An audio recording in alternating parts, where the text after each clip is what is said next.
रामचंद्री देवे नमः।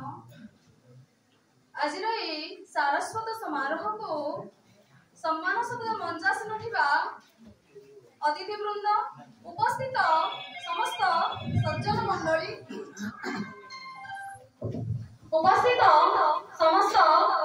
मंडली तथा मो श्रद्धेय छात्र छात्री माने आम महाविद्यालय समस्त अध्यापक अध्यापिका मानक वर्णाढ्यवासन को स्वागत जनाइबा सहित अभिनंदन ज्ञापन करुछि। हे नूतना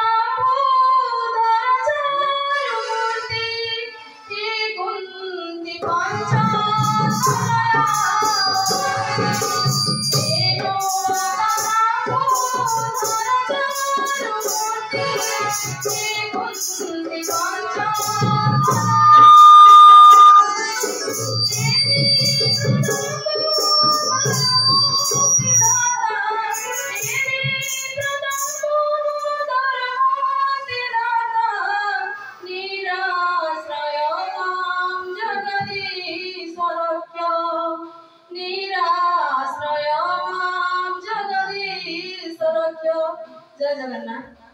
आज सारस्वत समारोह नुआ ओडिशा नवीन ओडिशा ओडिया साहित्य प्रतियोगिता विश्व ओडिया भाषा सम्मेलन आयोजन और श्रीमंदिर परिक्रमा परिकल्पर उद्घाटन परिप्रेक्षी अनुष्ठित यह समारोह को आपण समस्त को स्वागत जनाइबा सहित अभिनंदन ज्ञापन करुछि। भाषा ही संपद, भाषा ही आमर गर्व, भाषा ही आमर मान सम्मान, भाषा ही आमर प्राणर स्पंदन। एई परिप्रेक्षी मंचासन अतिथि मानक पई हमें वास्तविक गर्व अनुभव करूछु। कमला उच्च माध्यमिक विद्यालय द्वारा आयोजित हेतिबा आज एई कार्यक्रम अंतर्गत भाषा सम्मेलन कार्यक्रम रे मुख्य अतिथि श्रीमान प्रभास सिंह महोदय सार को उपभोग